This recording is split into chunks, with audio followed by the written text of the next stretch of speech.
Well, hello everybody, and welcome to another video. Arenanet kicking off the year with some good news here. Kind of news that we already knew, but we didn't have any good details about, and that is the Raid Strike merger. This idea that, you know, since the Icebreed Saga, we've had two forms of 10-man group endgame, and it's confusing, and it's silly, and it's a bit weird, and I don't think that the Strike mission idea was ever really a great initiative, even back in the Icebreed Saga. The modern devs have come along and they've said, look, we're going to unify these systems, we're going to join them together. So the first big update for Visions of Eternity is not a story update, which is also kind of new. The other mini-X packs always try to do story. This is effectively like a feature pack. Anyone who was covering the game or following the game back during Season 1, you'll remember these. In retrospect, I love the feature packs. They were always really, really big releases that shook the game and added meaningful stuff. They could be controversial at times, and I guess that's why Arenanet moved away from them. But I like the idea, and effectively we've got a feature pack coming up. Now, the other big element of this, beyond the Strike and Raid merger, is going to be the fashion wardrobe. I don't think they really have any news for that today, so don't be too excited there. But the endgame stuff, they seem to have released a lot of details, including a little trailer. So I've got some screenshots we're going to run through. I've not fully read the blog, but I do have some minor little things spoiled. This just came out, like literally within the hour, this information just released. So we'll see what they have to say. I thought it would also be fun, opening this video, I just want to say what my wish list is and my expectations are. This is an update I'm really looking forward to. As someone, like one of the main things I do when I play Guild Wars 2 at this point is I don't really play my Ellie at the moment. I spend a lot of time on Conduit, on my Revenant. And, you know, I've done the achievements in the new expansions. I've done the stuff in the earlier areas of the game. I don't really have any long-term goals that I'm working on. So if I want to play Guild Wars, it's like, okay, I'll do a couple of raids. I'll do some strike missions. I'll play in those areas of the game because they're fun. And they keep me limber for when I go, you know, doing Mount Barrier and I go for Ura Legendary mode or something later in the week. So I'll often open up, I'll look for strikes, and I'll see that no one's really running them. Or they've got really high kill-proof requirements that are based on external add-ons and stuff, which I don't want to run. And I kind of feel like, ugh, there's nothing going on. I look at raids, and I see that there's nothing going on. There's just a bunch of sellers or people recruiting for stags. Right now, we're playing at prime time towards the end of the week, so there is a little bit more stuff going on. But with me, with my sleep schedules, quite often I'll be out in the middle of the night, and it just kind of feels lame. There's all this friction to actually get in a group and play. And the other option, of course, is for me to be, as a commander, set my own groups up. But then it's really annoying setting up the fact that we need the heal, we need the quickness, we need the alacrity, we need the subgroups set up correctly. It's a pain in the ass. And, you know, my hat goes off to everyone that does command and run these groups because it's just annoying. So, Arenanet are announcing that not only strikes and raids are being merged into one system, but hopefully we get a good quick play implementation just like we had with Fractals. And they'll unify the rewards and everything. So here's my wish list. Here's what I want. I thought I'd write this stuff down. That's SteamDB for Guild Wars Reforged. So here's what I want. First of all, I want just one hub now when I'm entering this content. So one of the big problems I run into at the moment is we'll join an LFG for, say, the Icebreed Saga strikes. And for those, you have to start at the Eye of the North, which is annoying to Waypoint 2, costs money to Waypoint 2. You get in, you get the pop-up, and then, oh, there's someone who's not joining the instance. And we're waiting, and we're waiting, and we're waiting, and there's loads of downtime. And then finally it turns out, oh, it's because he thought that we had to start at the Aerodrome, or he thought that we had to start at Arborstone because he's looking at the End of Dragons strikes, or even at the Wizard's Tower. 3 hubs, so annoying. I believe in one goddamn hub. One hub that everyone can join from. I'm sick of all this annoying downtime and friction with every LFG as people are just not quite in the right place or don't know how to join or where to go from. Hopefully by unifying them, this means they'll all technically be raids. I think we already had an announcement that they'll be called raid encounters and raid wings, and they're all done from the Aerodrome. That's it. Clean and easy.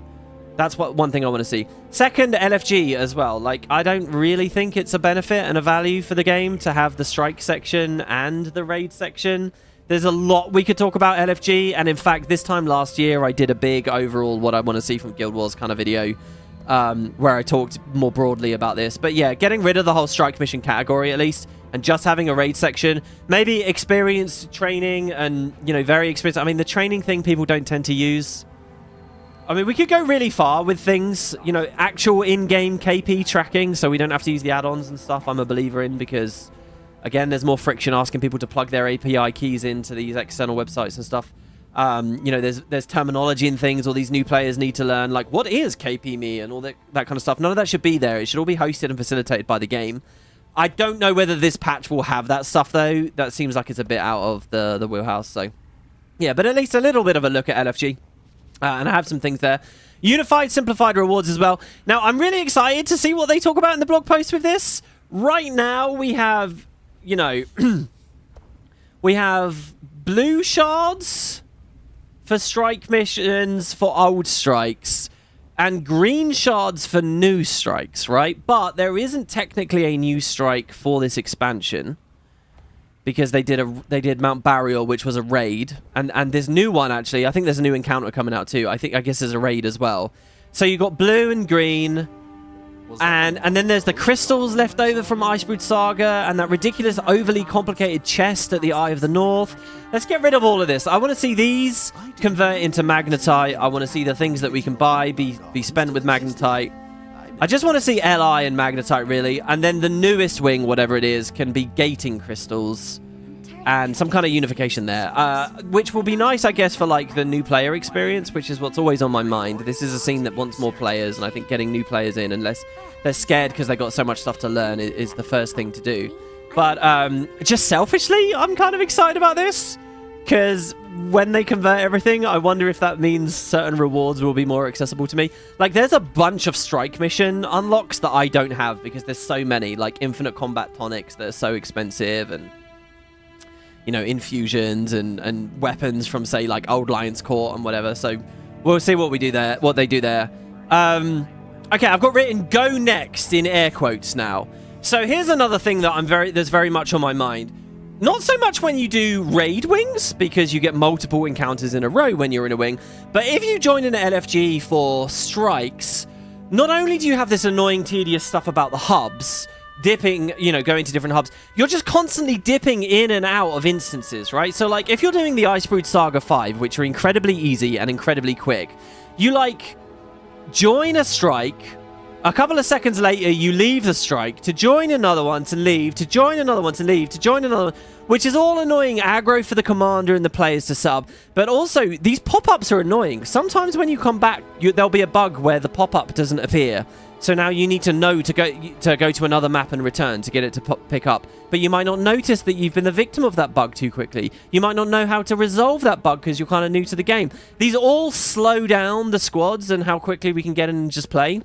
It's a bit like with the Fractal quick plays at the moment as well, where they're good, but I wish we could just go from island to island to island. What I want to be able to do is join a group, and like once we beat the golem, load us all 10 of us directly into the next one. Load us into the next one. That will be so much more seamless and, again, frictionless. So I'd like to see something along those terms. I'd like to see that for the Fractal quick play as well. For raid wings, maybe it's not so necessary, but it would be kind of cool too, right? To go from, say, wing 1 into wing 2 into wing 3. Especially when they're a unified story like that. We see that with the Kadim wings as well. So yeah, I'm calling that go next. Back to LFG. I really want to be able to pin the raiding LFG section, right? Or whatever the LFG section is that's left. So, for example, when I come here, if I'm at the golem, right? Grinding out, practicing a rotation, learning to get better at the game, right? Maybe I don't want to just be at the golem. If someone posts in here, oh hey, I'm doing wing 5, anyone can join or whatever, I want to see that. I want to see two different things. I want to be able to, first of all, pin the entire raid category. So you know how with achievements you can click the little eyeball, right, and it will show on the top right of your client? I want to be able to do that with an entire category, so that in the bottom left here, you see my chat box on the top left here now, I guess, right? I've got this yellow text here from these items I got from the gem store where it says Chak Garen is spawning.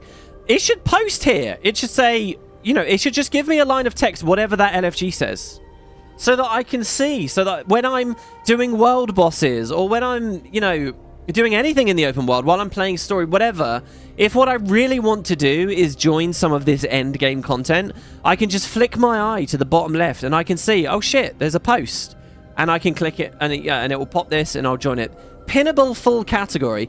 But also what I'd like to do is to be able to pin an individual LFG. So say, for example, this guy here, right? Dragon is Reborn. This player, Dragon is Reborn. He's standing at the Wizard's Tower right now, and he wants to do the Temple of Febe, right? And new players are going to have to learn what all the, you know, initialisms mean and stuff, and that's fine. I don't think Arenanet can really help that. He's looking for a boon heal, a boon DPS, and DPS players, right? But he only has 2 out of 10.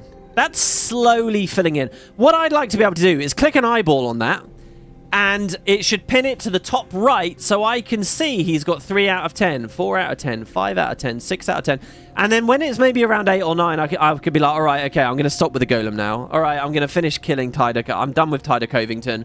I'm going to join it. I'd like to be able to eyeball an individual listing. And where the benefit... So I just gave you the perspective of a player looking to join. But the real benefit of that is when you're hosting groups, right? If I want to do some really fringe, weird content, right? If I want to say, okay, let's do...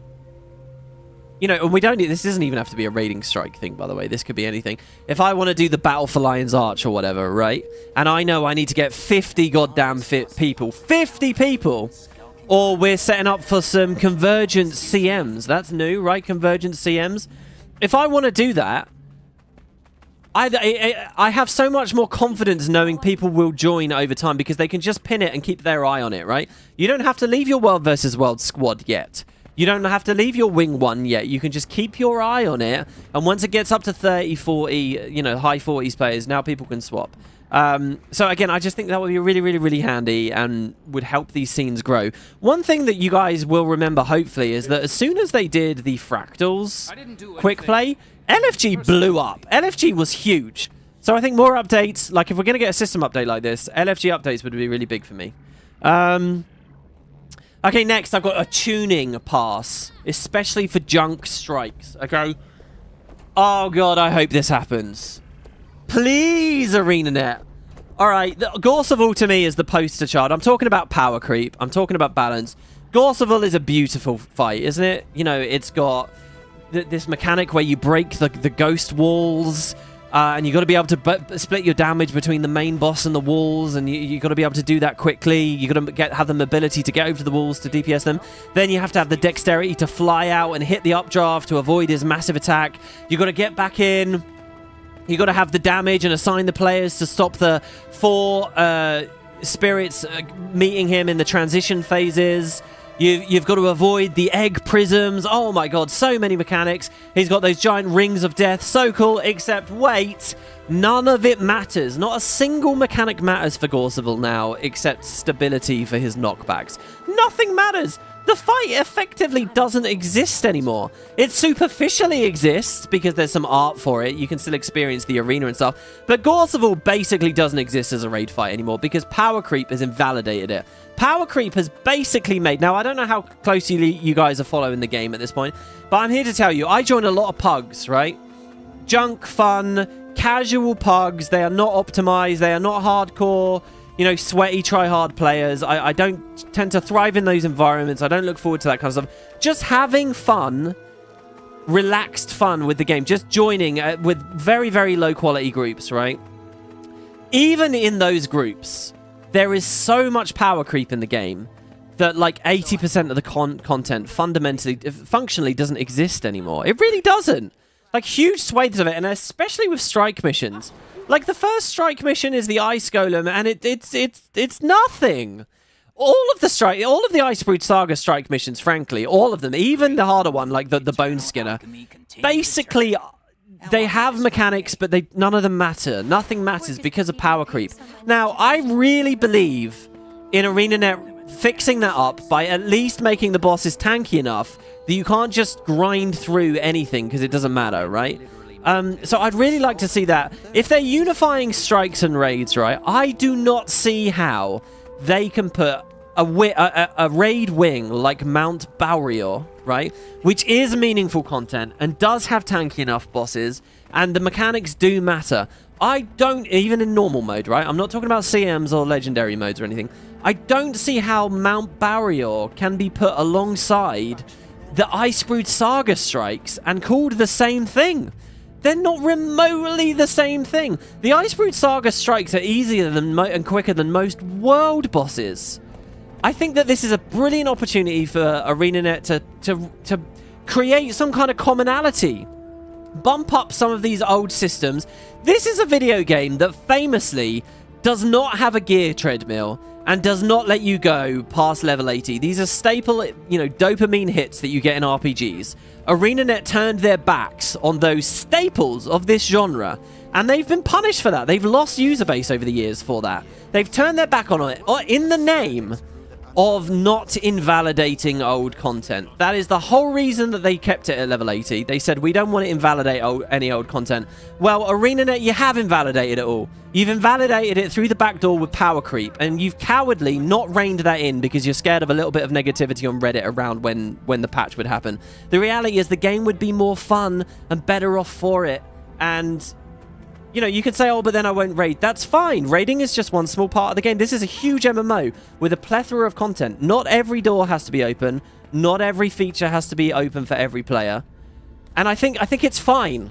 So I would like to see that very, very much. I know that this always creates big, endless, tedious debates that I've been having for 5, 6, 7 years in a row. And, maybe have lost their luster at this point. But that is how I feel. I think this is a good opportunity to at least create just a bit of parity there. Because there is some good content. I would say Dagda is good. Like, in terms of pacing and where the power creep is. Dagda, Temple of Febe, Mount Barrier, that's kind of where it should all feel to be. Currently, the content, like, you can learn a build. You can get a new build. You can learn how to play it, and how to execute it best with the right rotation. And just have zero fun because you get about 20 seconds of content. Not even that. You get 15 seconds and then they go invulnerable in phase. And then you barely hit it and they go invulnerable in phase. And then you barely hit it and they go invulnerable in phase. That's not fun. Even when we're not lamenting the loss of meaningful experiences, that in and itself is just not fun. And it skews the balance in weird ways as well, in terms of certain spiky builds are the only ones that are worth playing. So anyway, a tuning pass, please. That's what I want to read on this blog post in just a second. Next, I have squad labels. We've talked about that a few times. If I'm a commander... Well, no, not even if I'm a commander. It would be nice if players could join, and if there's, say, a quickness build, they can just right-click their icon in the squad UI and assign themselves as blue, which means, hey, that's QDPS. Or red, which means ADPS. I don't know what the community would settle on, but that would be such a simple thing that, again, would mean a lot more commanders would run, a lot more LFGs would be popping off, a lot more people would get into this stuff. Because I believe it's not necessarily that it's meaningful, challenging content that scares people off. It's all this friction getting into it. And then finally, okay, if they don't do a tuning pass with the difficulty, or even if they do, I'd like to see some kind of categorization system for these fights. Like, maybe the Ice Golem is a 1-star encounter.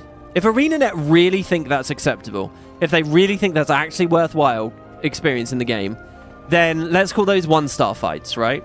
And let's call Mount Barrier a 4-star fight, right? And let's call Ura Legendary Mode a 6-star fight, right? Give me, like, a difficulty classification, and I think that could be really fun as well for the future, because Arenanet could actually market that. They could say, okay, next expansion, we're doing our first ever 8-star fight. We're doing our first 9-star fight, and that kind of excites people, and that gets them, engaged. So people who are actually interested in this format, who are looking for a challenge. So there you go. That's where I'm at. That's my wish list. That's what I want. Let's see what Arenanet revealed in the blog post today. I'm blind now, guys. I don't know what they're saying. New raid encounter, quick play, and raid system improvements coming February 3rd. So this is just 2 weeks away. Come on. Raid strike unification. The first major update for Guild Wars 2 Visions Eternity is on its way, and coming with it, a new raid encounter, as well as a major update for raids and the raid encounters formerly known as strike missions. Our goal with all of these is to unify Guild Wars 2's challenging instance endgame content while making it easier to navigate. We introduced some of our thinking behind this change shortly before the expansion launched, which you can read here, and indeed I've done a video on that already, and now we're ready to share some additional details. Okay, yeah, because last time we got a very loose, like, work in progress image. It wasn't that impressive, really. So what I'm interested in here is this is a screenshot of the aerodrome to be in 2 weeks. And it now has that giant red portal. I'm guessing that's like one unified portal for all strikes. So they might hit something on the check on the wish list straight away. Hopefully you can go to that and you can get into any of them, past, present, and future. The other doors, I guess, for the wings are still there. It's not like they got rid of those, though. What else have we got? The unification of raids. Starting with the upcoming release, strike missions will be known as raid encounters. Because they're basically just going to be encounters and wings. And they will be available alongside raid wings in the Looking for Group panel. Excellent, that's all unified. As well as the new raid UI and every raid portal. Through the raid UI, squad leaders will be able to select which encounter to enter, including specific bosses. Oh, okay, so the one big giant portal is everything, strikes and raids, right? Because they're all one. Including specific bosses of multi-encounter wings and all challenge modes. Ah, so what does that mean? We can skip to Sabbatha, for example? We can say, I don't want to do just all of Wing 1, I want to do Sabbatha. Right now, when my static meets to do Ura LM, we often have an annoying moment where we have to find an opener for Ura. Because she's the third fight, and we don't want to waste time on the other fights. We've only got a couple of hours to play together. We don't want to waste time getting there. It's funny, because I was actually watching people play the newest Final Fantasy XIV stuff, and, you know, they have, like, a door boss at the end of the last thing, which is kind of how... But this is good. This is good. We can skip through, and we won't have to pay 5 gold or whatever every single time. The UI will also track encounter clears for the week. Ah, that's good. Currently, if you run Timey Hard or Blish Hard or Nexus or, you know, any of these add-ons, you can plug your API keys into them if they're not broken, like mine is, and they would track those. Third-party apps would track those, but that's now native. That's excellent. Squad leaders will also be able to move the squad. I always thought they should do that through, like, a unified weekly rewards section in the achievement panel, but hey. Squad leaders will also be able to move the squad directly between raid maps without first needing to exit a raid before entering a new one, leading to a more seamless experience with fewer loading screens. So yes, that was on the wish list, and they've actually done it. I just want to say, I kind of knew this bit already. So there's a video. They've done a little trailer. I think I have a screenshot of the trailer in here somewhere, which just kind of shows some of the UI in action. And in it, what they show, basically, guys, is... when you're in an instance, you get the little leave instance button above your minimap over here on the bottom right behind Liss's head. You can now right-click that, and it will pop a panel for you, so you can take the whole squad through, which is amazing. And I hope we see that treatment for fractals too. So here's a little look at the UI. I guess this is what pops up. This is very similar to what we saw before. So you've got core game has Old Lion's Core. It's so funny to just see that on its own. I hope one day, Arenanet, we get the Zaitan fight there. Please. Please. Come on. Zaitan fight for the core game. So good. Anyway, Heart of Thorns there. And so they do have the difficulty rating. That was evident from the previous screenshot. So... ugh. I don't like that, though. They're calling Bastion of the Penitent 3 out of 5 stars? That is not right. That is not true.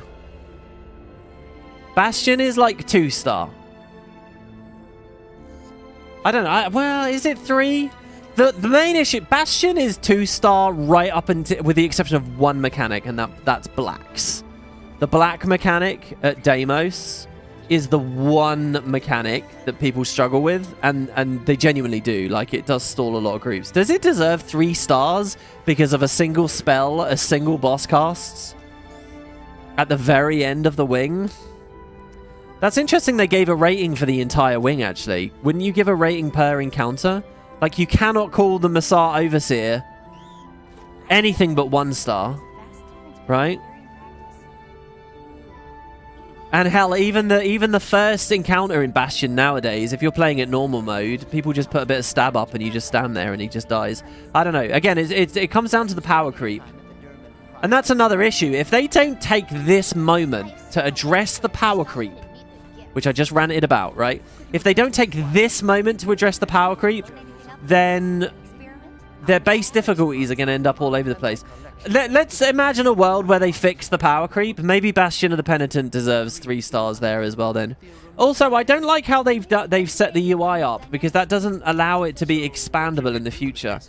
If they gave it, like having those empty radials, that sucks. I would have just given it stars. There should just be 3 stars there. And then later you can add a 4th, 5th, 6th. Don't add a top end. Don't add a sense of this is as hard as it will ever get. So I don't know whether I really agree with that. I'm probably bike shedding here, though. Yeah, I learned that term recently, guys. Bike shedding is a great term. Really, really useful. Okay, so let's move on. Raid encounter quick play. Okay, so here's the other side, the matchmaking element of it. The question is, will you be able to match quick play everything? Certain encounters are going to be a pain in the arse to quick play because their mechanics require so many dedicated roles. Take Kadeem 1, for example. You need a guy holding Kadeem. You need a guy for the lamp. You need people set up for a lot of stuff, and throwing 10 random players together. You might be able to muddle your way into having quickness and alacrity and all of that, but then those other roles, it might end up a pain in the arse. One of my solutions to that, actually, I think, is to actually look at the mechanics and change and have them randomly get assigned to one of the 10 players, so everyone has to learn it. Like Lamp, for example, that doesn't have to be one assigned player. That should just be everyone has to know how to do Lamp to beat the fight, and you'll randomly get picked Lamp, just as you randomly get chosen by the Eye of Janthir at Deimos, for example. If that was a dedicated thing, it would be infinitely harder to LFG that fight because people would offload it to one person. But if the actual mechanics of the fight itself include a random chance anyone might get it, everyone just has to get on that level, and LFG is smooth. So that's one way through it. Let's see what they've done. Raid encounter quick play. From the raid UI, selecting quick play will allow you to enter the queue. When the queue completes and you accept the raid, you and your new squad mates will be transported into the raid. Nobody will be assigned a commander or lieutenant role by default, and all players will have the option to put down markers and start ready checks. All players in Can anybody claim it? Are they scared people will troll by doing that? All players in quick play will have an effect applied that provides moderate bonuses to help groups succeed regardless of party composition. Oh god, is that like free Jadebot quickness so that alac doesn't matter, quickness doesn't matter, healing doesn't matter? I tell you, if they've done that, then I was on a rant about this to you guys, the spuds in the Discord. You guys can find a link in the description if you want to join Discord. You know, the DNA of this game is it is a buildcraft game, all right? And slowly over the years, they forced more and more homogeneity. Shit, how do we say that? Things have become more homogeneous. Homogeneity? Oh, that's weird to me. Is that what they're doing? We should read on, right? Hold on. Upon successful completion of the encounter, you'll be presented with the option to stay in your party and go to the Lion's Arch Aerodrome, or leave the party and return to the map you were in before. Oh, that sounds just like Fractals. I'd rather it pops up the next encounter straight away. You take a vote. You know, like when a PvP matchmaking queue pops? It should be, give me 3 random options or whatever of some new fights, and we vote to stay or leave. That would be cool. And throw me straight into the next wing or fight. Like the quick play queue for Fractal the Mist, the raid quick play queue does not try to do any matchmaking for party comp. Likewise, it's been curated to include encounters that pose a roughly similar challenge to randomly matched groups of players. At launch, this includes... Okay, what have they gone with? Aetherblade Hideout, which is already one of the... I would consider one of the power crept encounters, by the way. It's kind of unfun. It phases so fast. Anyway, but it's alright.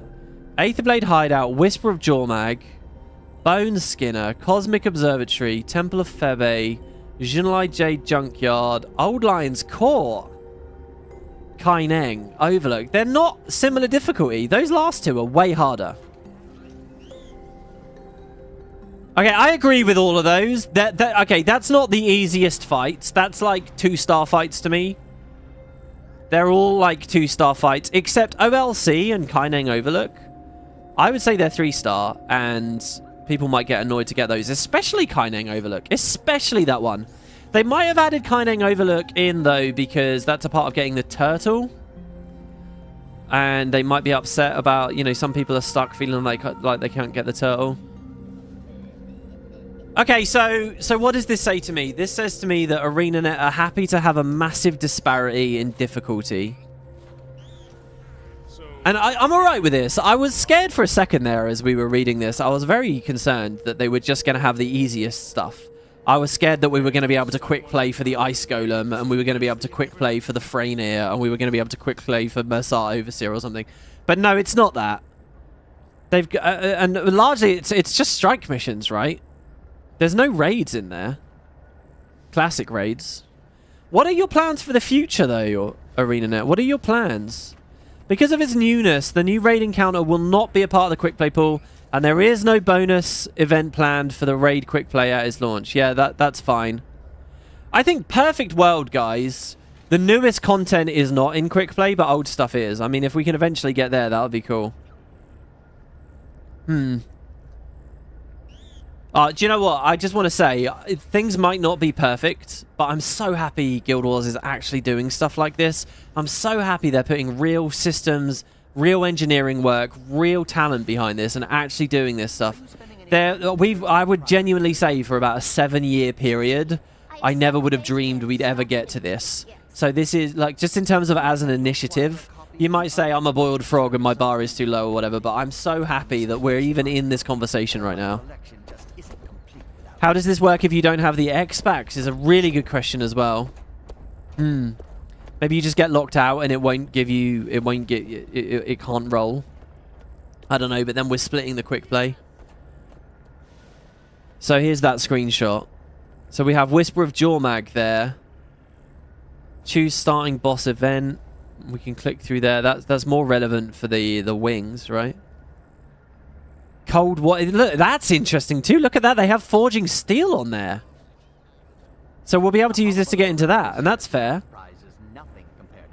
So basically, they've put everything as long as it's 10-man. Because you know what we're all going to be asking ourselves 2 years down the... Assuming this all goes well, everybody, you know what we're all going to be asking ourselves 2 years down the line? We're going to be asking ourselves, what about 50-man content, right? What about the Battle for LA? What about the Marionette? What about even just world bosses? And facilitating grouping for that. But one step at a time, I guess. Okay, rewards, achievements, and leaderboards. Now, yeah, I must admit, I saw this leaderboard thing as I was grabbing screenshots for this video. You'll notice on my wish list, I don't have anything about leaderboards. I don't care about leaderboards. There is actually quite a cool website, a third-party website that's tracking cool leaderboards and stuff. Overall, I don't think it's what this scene needs to be healthy and happy and grow. I don't think it should be a priority. It would not be at the front of the queue for me at all. So I'm kind of meh about this, but we'll see what they got. Especially seeing how the leaderboards in-game with adventures and stuff have operated over the years. How people have managed to hack the game and cheat and they never get purged and stuff like that. Seeing how leaderboards ended up rather uninteresting even in Guild Wars 1 context. But we'll see. Rewards have been normalized across raid wings and encounters. Okay, well that's good. This includes the conversion of profit shards to magnetite. Magnetite and gating crystals will still be the currency for raid rewards moving forward. Perfect! That's exactly what I wanted! Gating crystals for the newest stuff. Magnetite for the older. That's it. That's it. What are you doing about the chest in the Eye of the North, though? To accommodate this change, the weekly cap for magnetite has been raised to 800. Raid bosses have been grouped into 5 categories based on difficulty. Each boss in the same category will award the same amount of magnetite. The higher the difficulty, the more the rewards. And by the way, I'm sure those exclusive rewards that can drop from individual things are still going to be there. Quick play raids provide reduced amounts of the same currency as their non-quick play version. Additionally, the reward for raids encounters is now gated weekly to be consistent with raid wing bosses. Okay. 3 new raid exclusive rewards, including a new Doom-themed Skyscale skin. Wow, there's a Skyscale skin coming in? Actually, the most recent Gem Store update had some Visions of Eternity cool Inquest skins, but they're Gem Store instead of in-game rewards, and that quite disappointed me. But okay, a new Skyscale have been added to the raid system as a part of the update. They're not locked behind the same weekly gate. Separately, a new raid rewards vendor will offer both one-time and weekly items in exchange for currencies. This is the kind of thing, guys, keep an eye on the channel. When this update actually comes out, we'll get in and we'll see what the specifics are. But that sounds alright. They didn't expand on the leaderboard thing. A new daily category, Raid Boss Bounties, will highlight raid encounters and raid wing bosses for bonus rewards. Are they going to get rid of the emboldened wing thing? Sure. Currently in game, one wing gets emboldened and, you know, it's easier and gives you more rewards. Do we need both, or are they just going to replace one with the other? The Raid God achievement and several other new raid achievements have been added. That's a good idea, Raid God. That will get a lot of people grinding away for hours. And updates have been made to several wings and encounters to create achievement parity, including mentor achievements for the raid wings that didn't have them. Yeah, mentor achievements are good, but are in currently only some of the newer stuff. Raid achievements that are not... That's all excellent, by the way. So good, everything they just listed there. So, what should we do? And ideas I didn't even have on my list, but they're all 10 out of 10. Raid achievements that are not associated with Quickplay cannot be completed in Quickplay raid encounters. Someone determined a way to suppress the Okay. intruder? However, 2 new Quickplay specific achievements have been added. There's a weekly achievement with rewards for completing up to 10. Now, for Fractals, they gave us legendary gloves. Is there a cheeky little legendary armor piece for raid Quickplays? A single-time multi-tier achievement for completing Quickplay raids that awards new relics from the upcoming release. Ah. Well, you guys know me. I'm not very impressed with the relic system as it currently stands, but it's something. We're also thrilled to introduce new... They're thrilled, are you? To introduce new raid leaderboards for challenge mode completions. These are similar to those used for adventures and will display global top completion times as well as your own time for raid challenge mode. Your own time will be vaguely interesting. Okay, so here's a bit of the leaderboard UI. Bastion of the Penitent. Somebody beat it in 2 seconds. Okay. But what are they going to do? Oh, that's got Richie there. What are they going to do in terms of, like, clearing it out and making sure it's safe? What about the fact that when Visions of Eternity, just to take one example, released, they added a bunch of power crept elite specializations, and that was fine because we knew they were going to get nerfed, and now they have been nerfed. But people got a bunch of records during that time and low-mans during that time that are not possible anymore. Are you going to reset the leaderboards every balance patch? Okay, I'll tell you what. If they reset the leaderboards every major balance patch, not the minor balance patches and hot fixes, right? But every major balance patch, I'm happy with this. But if they don't reset the leaderboards, what's it worth, you know? That's something to think about. And this is one of those things as well that they could have, would have, should have done with leaderboards across adventures in the past and never did. So they haven't set a great precedent. Coming soon! Everything we discussed today will be shown in detail during a live stream. So check it out on Friday, guys. They'll do a live stream. I'll be there in chat watching this. We hope everybody likes to jump in. And there you go. That's it. That's the blog post. Wow. Okay, listen. This video has been really long. There's a lot of things I want to discuss. And I'm sure a lot of ideas that you guys have. Please, feel free. Drop some comments. Give me your thoughts. And also, what I will be doing is continuing this with a bit of live chat. So if you click the if you go to the WoodenPotatoes channel and click the live tab, you'll see an expanded version of this where we have a lot more back and forth. I want to hear what you guys think. I want to talk a little bit about that strange bonus for quick plays buff thing. That will be quite interesting. So yeah, let me know what you guys think. It's good to be able to cover something positive and fun for Guild Wars. And yeah. Should all be happening very soon. Thank you for watching, guys. I hope you enjoyed. I hope you had a great Christmas and New Year's. And I'll see you soon.